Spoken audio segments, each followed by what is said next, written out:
Et salut tout le monde, c'est Hans Obeng, bienvenue pour cette nouvelle vidéo en langage C. Comme vous l'aurez peut-être vu dans le titre ici que j'ai mis juste en commentaire, on va faire un programme ici qui va faire une vérification de l'ordre des éléments d'un tableau. Donc j'ai écrit la consigne en plus détaillée ici, en commentaire également. Écrire un programme en C qui demande à l'utilisateur les éléments d'un tableau. Donc la taille du tableau sera spécifiée par l'utilisateur, puis vérifie si les éléments sont créés dans l'ordre croissant. Donc ici, dans cet exercice, quand on parle d'éléments, on va le faire pour des entiers relatifs, donc positifs ou négatifs. Vous pouvez faire très bien l'exercice avec des entiers que positifs que négatifs, aussi des réels. Voilà, il y a plusieurs possibilités. Et vous pouvez aussi, bon, là ça va un peu plus loin, il le faire avec par exemple l'aide de l'alphabet. Bon là, on parlera plus trier dans le croissant, mais plus dans alphabétique, mais ça va être à chaque fois le même principe, si vous voulez, d'accord? Voilà. Donc peut-être pour faire un petit dessin juste avant de commencer. Hop, ici. Donc ici, l'utilisateur va choisir la taille du tableau. Par exemple, il choisit 3. Hop, 3 par exemple. Donc on va avoir un tableau ici à 3 cases, comme ça. Et l'utilisateur aussi décide de mettre les valeurs, c'est lui qui met les valeurs qui sera dans le tableau. Donc il met vraiment n'importe lesquelles, tant que c'est des entiers. 3, 4, 8 par exemple. Donc ça, on va faire un affichage comme quoi c'est dans l'ordre croissant. D'accord? Mais à partir du moment, voilà, vous connaissez, hein. Si on a quelque chose comme ça, 8, 6, 2, donc ça c'est pas dans l'ordre croissant. Si on a même ça, c'est pas dans le croissant. Même si on a ça par exemple, on a à chaque fois la même valeur. Ça c'est considéré. Alors ça c'est un cas, on va dire qu'on vous allez voir dans le programme qui sera à part. Lorsqu'on aura cette chose-là, où les auteurs à chaque fois rentrent la même valeur, ça c'est considéré pas comme trié dans le croissant. Mais encore une fois, si on a ça, par exemple, on peut avoir une répétition, un truc comme ça par exemple. Ça c'est considéré un tableau qui est trié dans le croissant.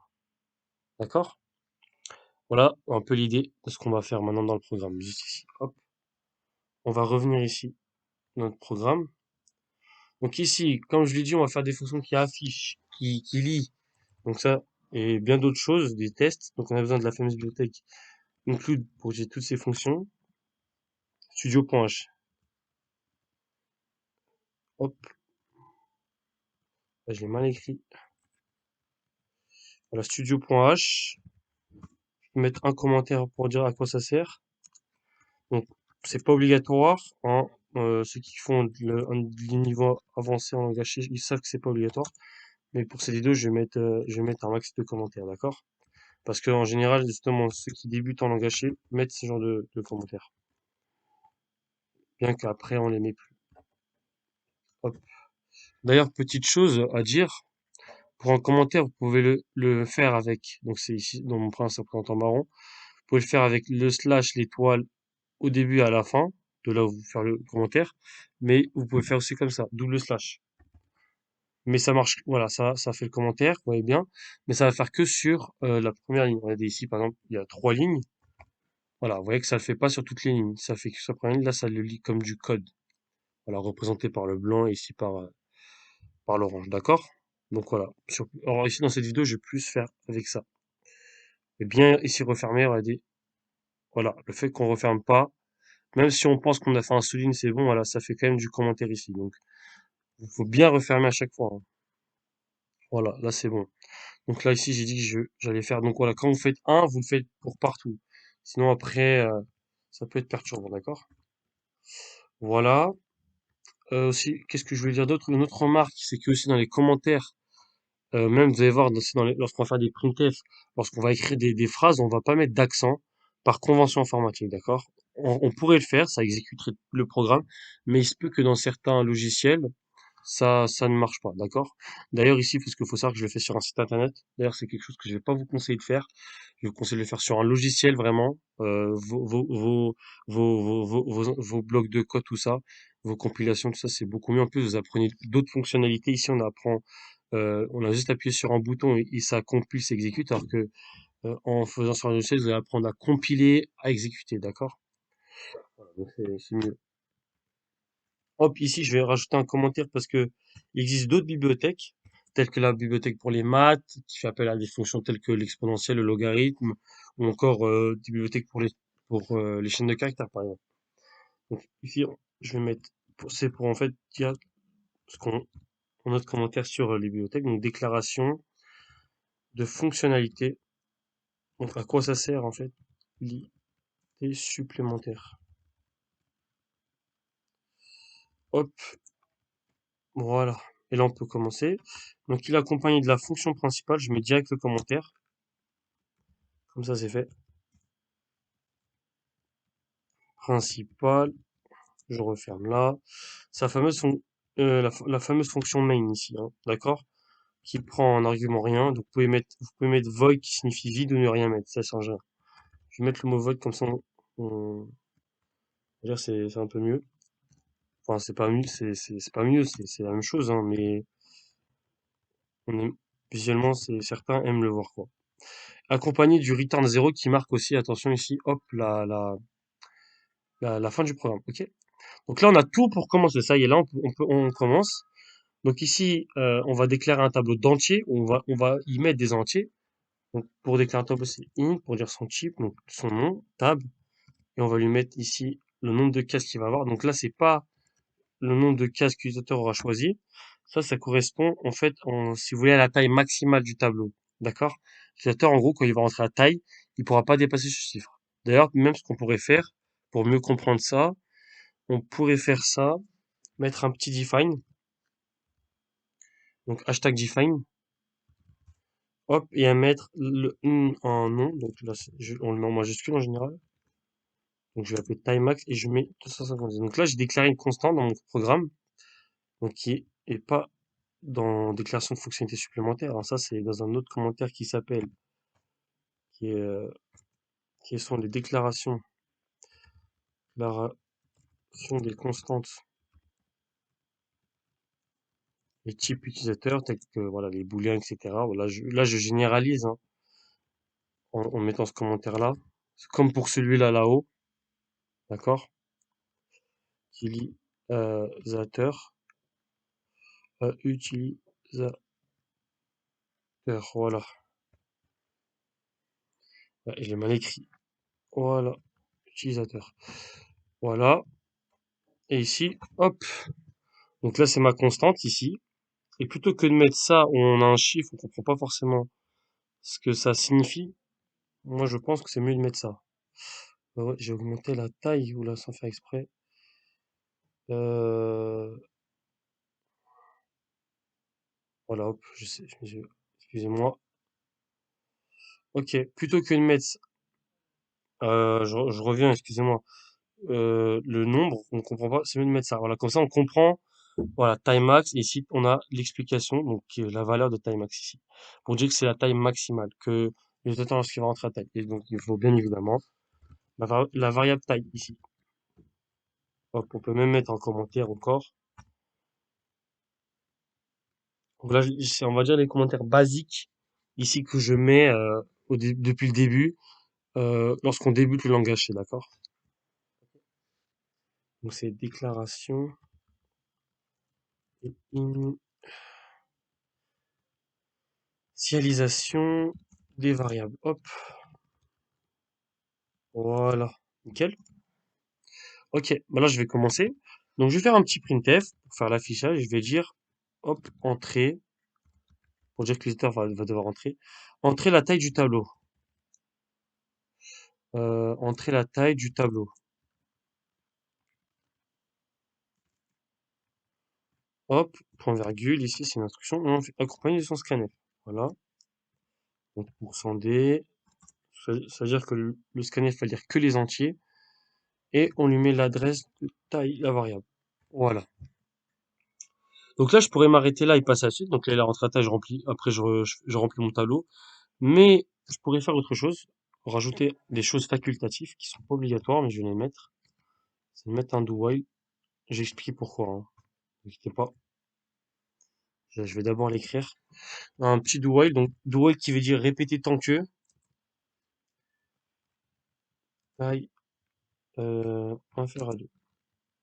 Pourquoi je mets ça? Parce que l'utilisateur peut se moquer de moi et rentrer des valeurs négatives. D'accord? Et moi, je veux pas que la taille soit négative. Donc, en fait, le fait de mettre ça, c'est-à-dire que si par exemple il rentre moins 5 il est strictement inférieur à 2, la condition est satisfaite, donc il va repartir. Et tant que la condition est satisfaite, il va recommencer jusqu'à que la condition elle est insatisfaite. Par exemple, 2 n'est pas inférieur à lui-même, donc il va sortir. Et pourquoi j'ai mis 2? Parce que ici, j'oblige l'utilisateur à rentrer un tableau de 2 cases, d'accord? Obligé. Il peut pas rentrer un tableau à une case. Pour ici au moins pour comparer ici pour dire si le tableau est trié parce que si on a une valeur avec une case on peut bon on peut afficher oui c'est pas trié mais ici j'oblige l'utilisateur à rentrer au moins un tableau de 2 cases, d'accord, pour au moins faire des comparaisons potentielles, d'accord. Et ce que je pourrais même rajouter en fait c'est un petit message. Donc si la taille qu'il a rentrée elle est euh, elle est inférieure strictement à 2, je peux faire un petit printf ici en lui disant veuillez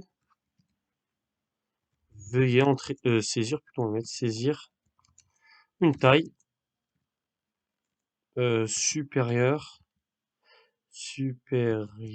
ou égal à 2. Ok, point virgule ici.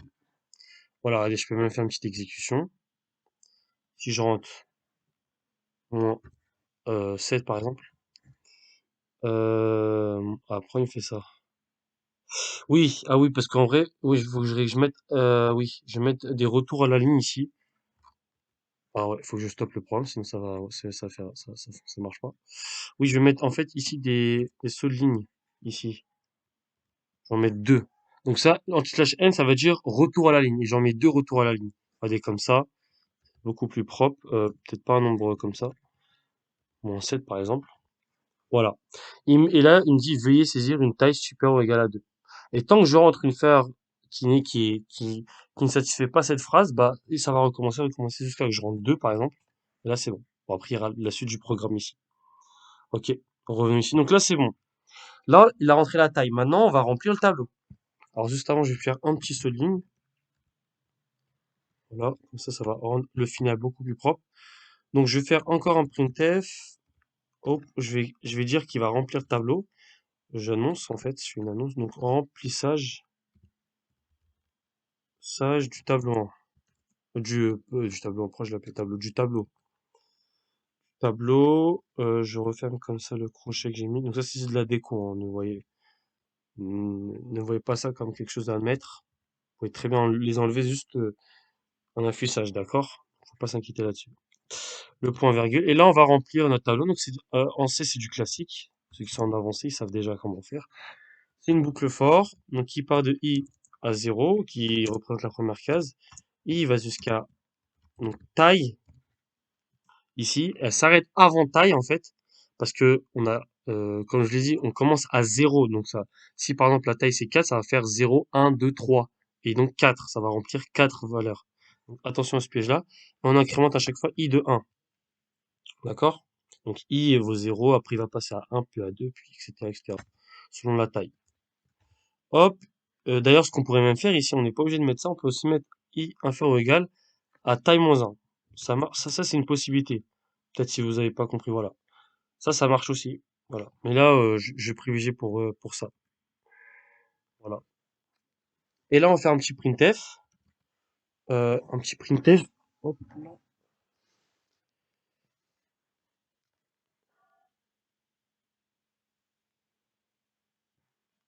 Et on va lui mettre, excusez-moi, hein, entrée, entrée l'élément %d. Ici, on va l'affecter à i plus 1. Voilà. Accompagné du son scanf. Donc, on met pareil, %d. On l'affecte à l'adresse de tab, de i. Voilà. Donc ça, c'est quelque chose qui est classique. Ici, i plus 1 parce que faut pas oublier que i commence à 0, donc faut bien, parce que sinon, si on met pas i plus 1 et on met que i, ça va mettre entre l'élément 0. Donc faut bien mettre le i plus 1 ici, d'accord? Et voilà, là, on a rempli notre tableau 1. Donc je vais faire, hop, pareil, un petit retour à la ligne. hop, et je continue mon programme. Donc là, ça y est, j'ai fait le remplissage du tableau. Maintenant, c'est là où on va faire les comparaisons. Donc avant peut-être de commencer, on va expliquer ce qu'on va faire. C'est peut-être mieux. Hop.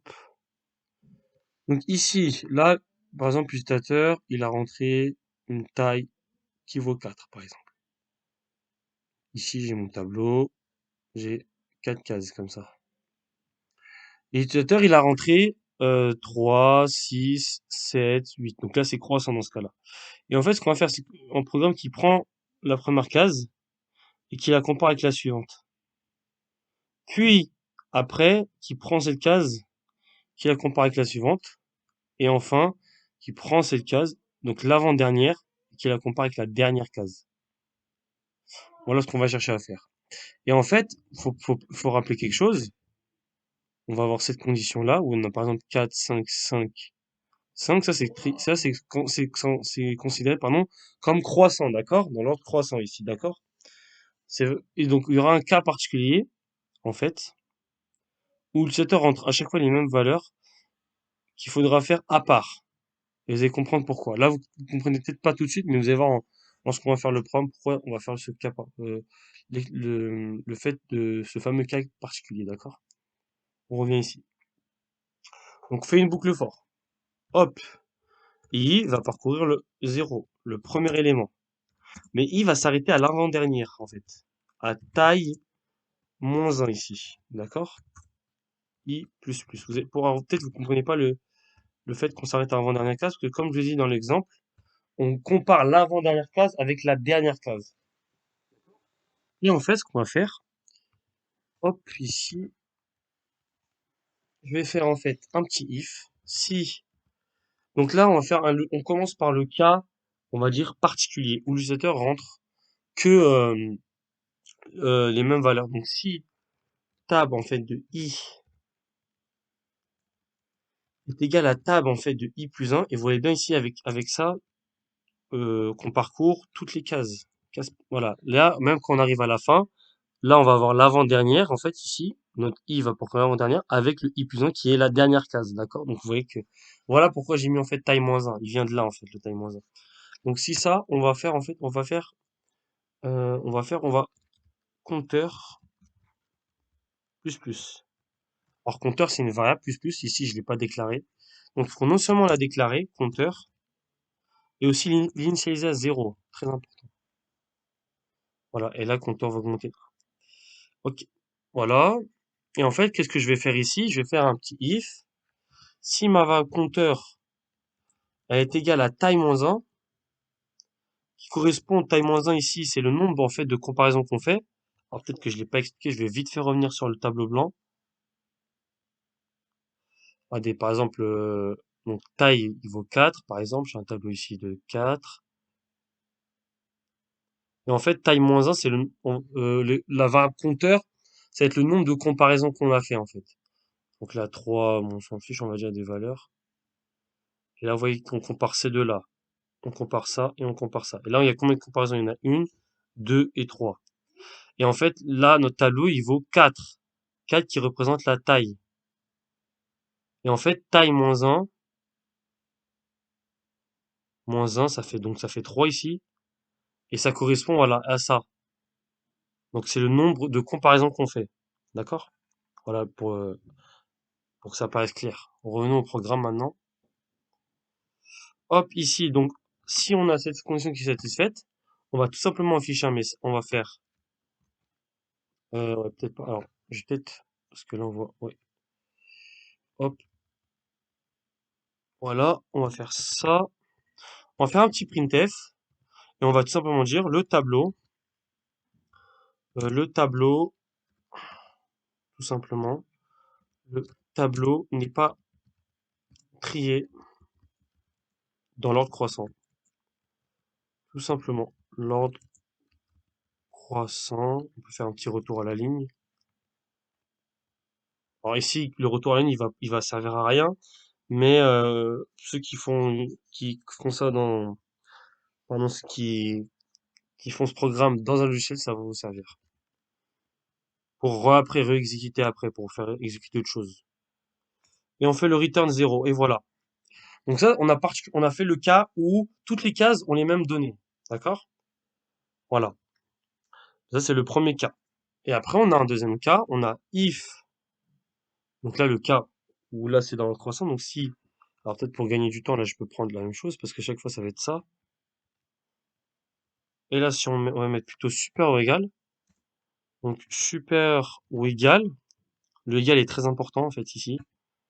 On va créer une nouvelle variable. On va l'appeler compteur 2 qu'il faut bien sûr déclarer ici. Il faut bien initialiser à 0, très important.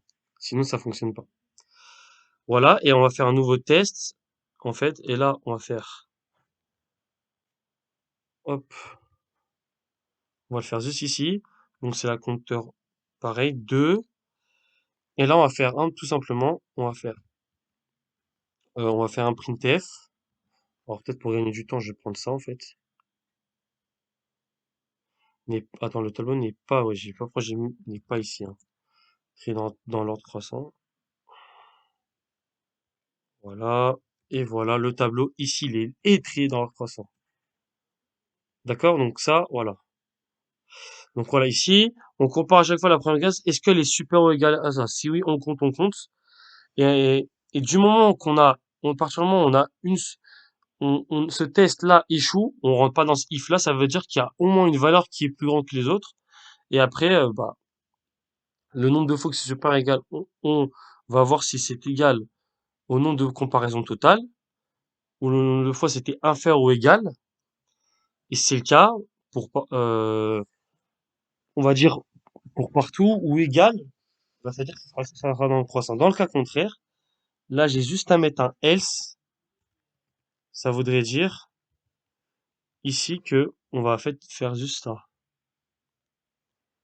Et le return 0 ici est très important. Alors attendez, voilà.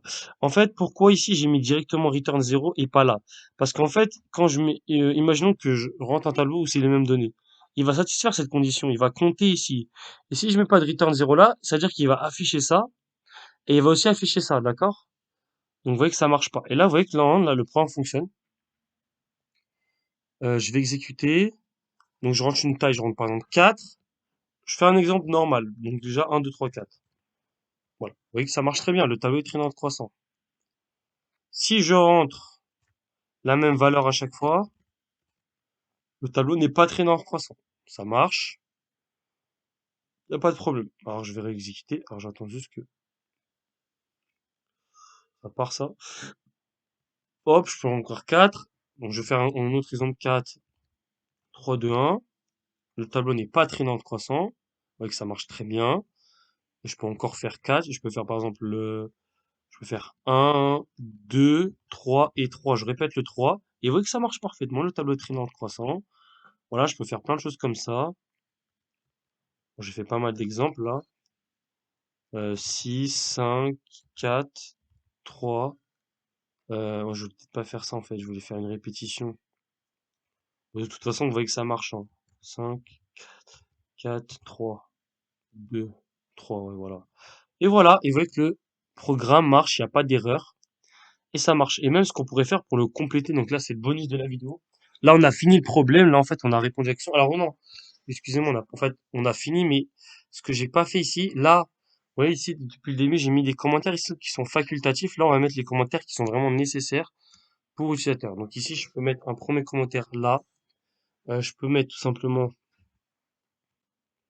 parce qu'il faut les mettre ces commentaires là quand même. On compare un élément du tableau avec l'élément suivant. Je peux même mettre entre parenthèses comme ça. Non, c'est bon, avec l'élément suivant, voilà. C'est bon. Voilà, et là, je peux écrire ici, par exemple, je pourrais mettre. Oui, bah, oui, je vais mettre mon test. Voilà. Voilà. Là, par contre, ces commentaires-là faut vraiment les mettre, ceux-là. Ils sont nécessaires. si les éléments du tableau sont égaux. Voilà, pour un peu complémenter mon programme. Ici, je pourrais même mettre là.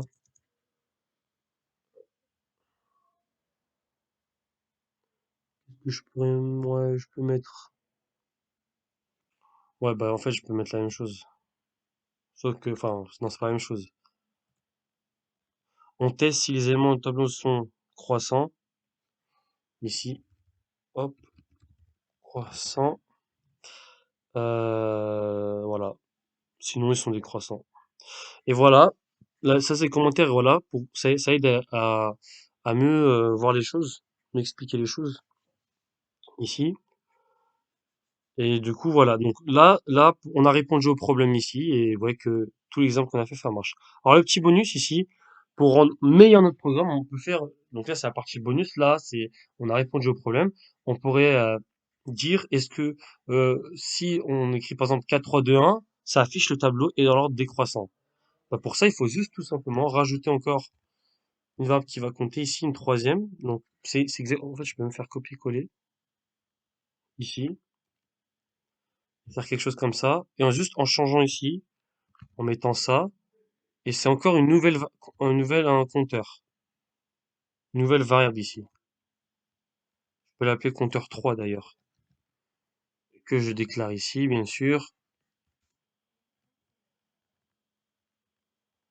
On initialise bien à 0.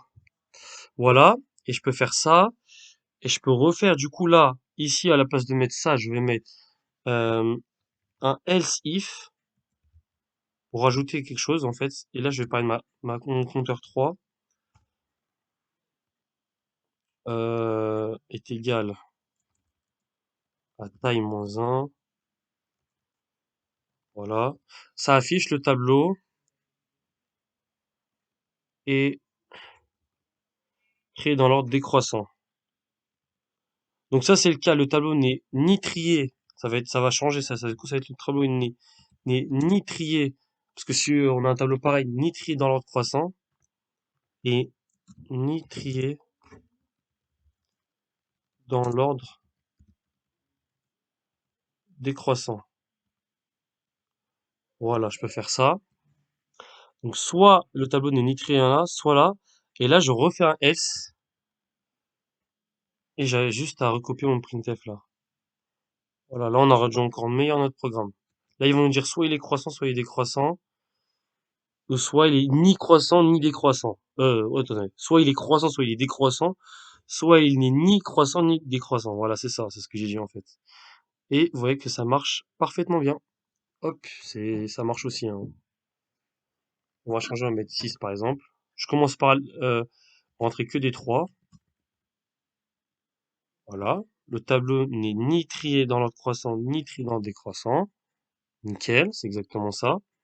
Je rentre 1, 2, 3, 4, 5. Le tableau est trié dans l'ordre croissant. Hop, je recommence. Mais cette fois 5, 4, 3, 2, 1. Le tableau est trié dans l'ordre décroissant. Vous voyez que ça marche nickel. Par exemple, je dirais que j'ai pas fait cet exemple tout à l'heure où je rentre. Ah non, peut-être pas ça, parce que attendez, bon, on va recommencer. On va recommencer à exécuter. Si par exemple je rentre 6, je rentre 3, 5, 2, 3, 1, le 5. Voilà, le tableau n'est ni très dans le croissant ni très dans le décroissant et que ça marche nickel. Je peux même faire des répétitions. Par exemple, 1, 2, 4, 4. Voilà, vous voyez qu'il n'y a pas de problème. Et je peux aussi le refaire encore dans l'ordre décroissant. 5, 5, 4, 2, 1. Et voilà. Donc vous voyez que le programme marche. Donc pour résumer un peu ce que j'ai fait ici, c'est que à, à chaque fois je vois ces égalités et le nombre de fois je le stocke. En fait, je vais prendre une variable compteur où je vais voir à chaque fois le nombre de fois où c'est égal ou que c'est super ou égal. Et après, je vais dire si c'est égal à taille moins 1, c'est le nombre de comparaisons qu'on a. Et si c'est le cas, ça veut dire que le tableau n'est ni trié. Alors ici, j'ai rajouté, c'est encore plus poussé que ça. Là, on parle de décroissant, mais voilà.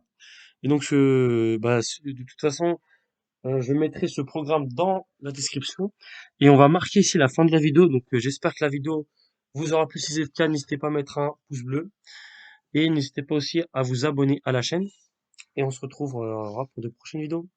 Allez, salut!